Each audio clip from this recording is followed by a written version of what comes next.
शीतनाथ समारंभा रामानंदाचार्य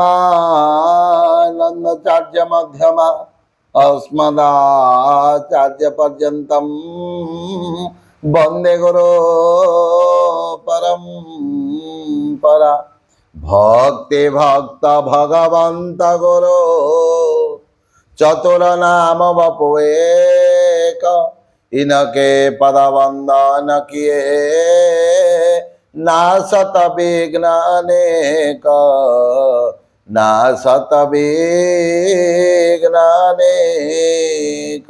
बोलिए भक्त वत्सल भगवान की जय। दिव्य आत्मन आज गोटे सुंदर गुरुत्वपूर्ण विषय आपण मानक कहूची शेष पर्यंत शुणु।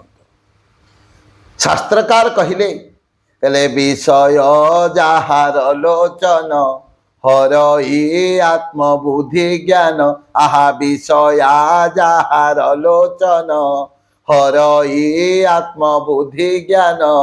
मनीष इंद्रिय मानंकु बहिर्मुखी न करी जदि इंद्रिय मानंकु अंतर्मुखी करिब ताहले जेउ आभिमुख्य नहीं मनीष संसार को आसी से आभिमुख्य को दिन ना दिन हासिल कर किंतु मन जेहेतु आम आयत्तरे नाही इंद्रिय मान को आम निज आयत्तरे रखी पारुने आउ इंद्रिय मान को जेहेतु आम आयत्तरे रखी पारुने मनीष सब बेले विषय वासना पछरे दौड़िला। किंतु शास्त्रकार कहउचंती कहले विषया जाहार लोचन हरई आत्मबुद्धि ज्ञान। थरे गोटे सुंदर विषय टी शेष पर्यंत शुणु। थरे जड़े राजा राज्य रे धेंडुरा देले राजा पाखे गोटे सुंदरिया छेलीटे थिला।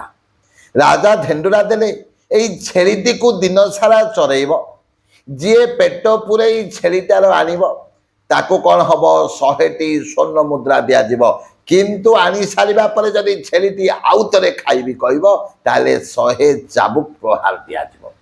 हेले जेते बेले राज्य रे राजा धेंडुरा देइचंती प्रत्येक लोक जणे परे जणे आसिले किंतु सकाळु नियंती छेली को चरई के आनंती किंतु राजा जेते बेले संध्या समय रे सेई छेली पाख को पुनी छनछनिया घास टिके नेबे छेली पुनी खाइबा पाई इच्छा करिवो घास खाइबो। तेणु एभली भाबरे अनेस्पत जन ग्रामर प्रजा गले सम केही मध्य छेलीर पेट पुरई पाले नाही।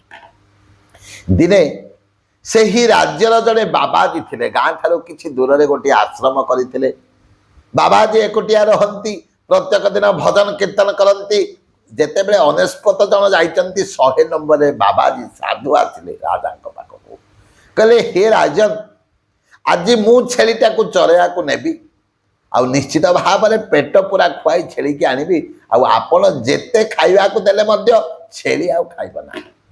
राजा कहले साधु को यही बाबाजी को हे साधु महात्मा आपणकर पुणी लोभ बढ़ला 100टी स्वर्ण मुद्रा मिलिबो बोली आपण आसिले नले माड खाइबे काहेकि आपण जानतो। सही समय बाबाजी कहउचंती देखंतो कहले साधु जे मलय पवन करंती काष्ठ को चंदन आहा ए जीव साधु संग बिनु लभी न पारे तोर तनु। साधु कहउचंती आज बाबाजी को ए आज राजा को हे राजन मु टंका लोभरे आसी नाही प्रकृत सत्य को बुझेई दबा पाई मु आसी। राजा जेते बेले साधु जेते बेले राजा को एमिति कहले राजा कहले ठीक अछि आपण छेली को नै कि जानतो। हेले बाबाजी छेली को नै गले कोठी गोटी घास पड़िया को नेले हेले बाबाजी कौन करेंगे सब बेले गोटे जो बाड़ीटे धरी आशा बाड़ी बड़ी बाड़ीटे हेले जेते बेले छेली कौन कला खाइबा आरंभ कला से बाड़ी रे 2 प्रहार लेखे पाटी की देले जोर से देवे छेली जेते बेले खाइबा को गला 2 प्रहार देवे एभली बाड़े बाड़े कौन कले छेली रो थोबड़ाटी को फुलई देले। हेले जेते बेले छेली देखिला छनछनिया घास अच्छी सेठी निश्चित भाव में निर्दम माड बाजिबो जानिदेला एपटे बाड़ीटी को हलई दउतंती साधु। हेले जेते बेले संध्या समय आसिला छेलीर पेट भीतर को पशि जाइछि पाटीटा रुटी भली फुली जाइछि।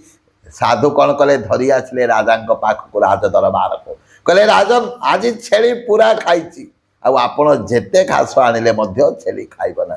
ରାଜା ଦେଖିଲେ ସବୁବେଳେ ଛେଳିଟା ଆସିଲା ବେଳେ ପେଟଟା ଫୁଲି ଯାଇଥିବ, ଆଜି ପାଟିଟା କ'ଣ ଫୁଲି ଯାଇଛି ନା, ହେ ରାଜନ ଆଜି ଭଲ ଭାବରେ ଛେଳି ଖାଇଛି। ସେଇ ସମୟରେ ରାଜା ବୋଲେ ଠିକ ଅଛି ପରୀକ୍ଷା କରିଦେବା। ଯେତେବେଳେ ଛନଛନିଆ ଘାସ ଆଣି ଛେଳି ପାଖକୁ ଆସୁଛନ୍ତି, ଏପଟେ ଏ ଯେଉଁ ସାଧୁ ଠେଙ୍ଗାଟା ଧରିଥିଲେ ବାଡ଼ିଟାକୁ ଟିକେ ହଲେଇ ଦେଉଛନ୍ତି। ଛେଳି ଖାଇବା ପରିବର୍ତ୍ତେ ପଛକୁ ପଛକୁ ଚାଲିଲା। ସାଧୁ କହିଲେ ରାଜନ ଛେଳିକୁ ଦିଅନ୍ତୁ ଘାସ। ଏପଟେ ଛେଳି ଖାଉନି ଘାସ। ରାଜା ଯେତେବେଳେ ଘାସ ନେଇ ଯାଉଛନ୍ତି, ଛେଳିଟା ପଛକୁ ଚାଲି ଯାଉଛି। ରାଜା ଚିନ୍ତା କଲେ ସାଧୁ କିଭଳି ଭାବରେ ଖୁଆଇଛନ୍ତି ଯେ ଛେଳିକୁ ଯେତେ ଭଲ ଘାସ ଦେଲେ ମଧ୍ୟ ଖାଉନି। ସେ ସମୟରେ ରାଜା ଆଜି କ'ଣ କରୁଛନ୍ତି, ସାଧୁଙ୍କୁ 100 ଗୋଟି ସ୍ୱର୍ଣ୍ଣ ମୁଦ୍ରା ଦେଉଛନ୍ତି। ସାଧୁ କହିଲେ ସ୍ୱର୍ଣ୍ଣ ମୁଦ୍ରାର ଆବଶ୍ୟକତା ନାହିଁ। ହେ ରାଜନ, ମୁଁ ଆପଣଙ୍କୁ ପ୍ରତ୍ୟେକ ସତ କଥାଟା, ଯାହାକି ଜୀବନର ଆବଶ୍ୟକ କଥାଟା, ନିର୍ଚ୍ଛକ ସତ୍ୟଟା ଆଜି ଆପଣଙ୍କୁ କହିଦେବା ପାଇଁ ଆସୁଛି। ସେଇଥିପାଇଁ ମୁଁ ଆସିଥିଲି ନା କ'ଣ ନା, ବିଷୟା ଯାହାର ଲୋଚନ ହରଇ ଆତ୍ମବୁଦ୍ଧି ଜ୍ଞାନ। ହେ ରାଜନ, ମଣିଷ କ'ଣ କରୁଛି, ସବୁବେଳେ ବିଷୟ ବାସନା ପଛରେ ବୁଲିଲା, ସବୁବେଳେ ବିଷୟ ବାସନା ପଛରେ ଗୋଳିଲା। ତେଣୁ କ'ଣ ହେଲା, ଯେଉଁ ଆଭିମୁଖ୍ୟ ନେଇ ସଂସାରକୁ ଆସିଥିଲା ତାହାକୁ କେବେ ମଧ୍ୟ ପାଇପାରିଲା ନାହିଁ। ହାତରେ କାଚକୁ ଧରି କାଞ୍ଚନକୁ ଧରିଛି ବୋଲି ଚିନ୍ତା କରୁଛି, ଅଙ୍ଗାରକୁ ଧରି ସୁନାକୁ ଧରିଛି ବୋଲି ଚିନ୍ତା କରୁଛି। ଏ ଯେଉଁ ମିଛ ମାୟା ସଂସାର ଭିତରେ ମଣିଷ ପଶିଗଲା, ଈଶ୍ୱର ଚିନ୍ତନଟା ଭୁଲିଗଲା। ଏ ଯେଉଁ ମିଛ ମାୟା ସଂସାର ଭିତରେ ପଶି ଆତ୍ମଜ୍ଞାନକୁ ଭୁଲିଗଲା, ନିଜେ କ'ଣ ପାଇଁ ଆସିଛି ଭୁଲିଗଲା, କ'ଣ କରୁଛି ଭୁଲିଗଲା, ଆଉ କ'ଣ କରିବା ଦରକାର ଭୁଲିଗଲା। ଆଉ ଯଦି ଆଜି ମଣିଷ ବିଷୟ ପଛରେ ନ ଗୋଳେଇଥାନ୍ତା, ସଂସାରରେ ଆଜି ଆପଣମାନେ ଯାହା ଦେଖୁଛନ୍ତି ଏହା କେବେ ମଧ୍ୟ ଘଟିନଥାନ୍ତା। କାହିଁକି ଆଜ୍ଞା, ମଣିଷର ଆୟତରେ ଆଖି ନାହିଁ, ନିଜର ଇନ୍ଦ୍ରିୟ ନାହିଁ। ଆଖି ନାହିଁ, କାନ ନାହିଁ, ପାଟି ନାହିଁ, ଜିଭା ନାହିଁ, କୌଣସି ଇନ୍ଦ୍ରିୟ ନିଜ ଆୟତରେ ନାହିଁ। କିନ୍ତୁ ଶାସ୍ତ୍ରକାର କହୁଛନ୍ତି, ଇନ୍ଦ୍ରିୟ ଆୟତ କରି ତୁ ପାରିଲେ ମୁକ୍ତି ପାଇବୁ ଜାଣ। ভজ সীতারাম জপ রাধে শ্যাম নামরে বড়াই মন। କ'ଣ କହିଲେ, ଇନ୍ଦ୍ରିୟ ଆୟତ କରି ତୁ ପାରିଲେ ମୁକ୍ତି ପାଇବୁ ଜାଣ। ଭଜ ସୀତାରାମ ଜପ ରାଧେ ଶ୍ୟାମ, ନାମ ଠାରୁ ବଡ଼ କୌଣସି ଜିନିଷ ସଂସାର ନାହିଁ। ତେଣୁ ମଣିଷ ଯେତେବେଳେ ମରିଯାଏ ନା, ଶେଷରେ କୁହାଯାଏ ରାମ ନାମ ସତ୍ୟ ହେ, ସତ୍ୟ ବୋଲ ମୁକ୍ତି ହେ। ଆଉ ମଣିଷ ଯେତେବେଳେ ମରିଯାଏ ଆଜ୍ଞା, ରାମ ନାମ ସତ୍ୟ ବୋଲି କୁହାଯାଏ, କିନ୍ତୁ ସେହି ସମୟରେ ମଣିଷ ରାମ ନାମକୁ ଶୁଣିପାରେ ନାହିଁ। ତେଣୁ ଦର୍ଶକ ବନ୍ଧୁ, ଏଇ ଭିଡ଼ିଓ ମାଧ୍ୟମରେ ମୁଁ କହିବାକୁ ଯାଏଁ, এই ভিডিও মাধ্যমে ମୁଁ ଆପଣମାନଙ୍କୁ ଗୋଟିଏ କଥା କହୁଛି, ସମସ୍ତେ ଆସିଛନ୍ତି ସଂସାରକୁ କର୍ମ କରିବେ। କର୍ମ ତ ସଂସାରରେ ଆମେ କରୁଛେ, କିନ୍ତୁ ଭଗବାନଙ୍କୁ ଛାଡ଼ି ଆପଣ କୌଣସି କର୍ମ କଲେ ମଧ୍ୟ ସେଥିରେ ଆନନ୍ଦ ମିଳିବ ନାହିଁ।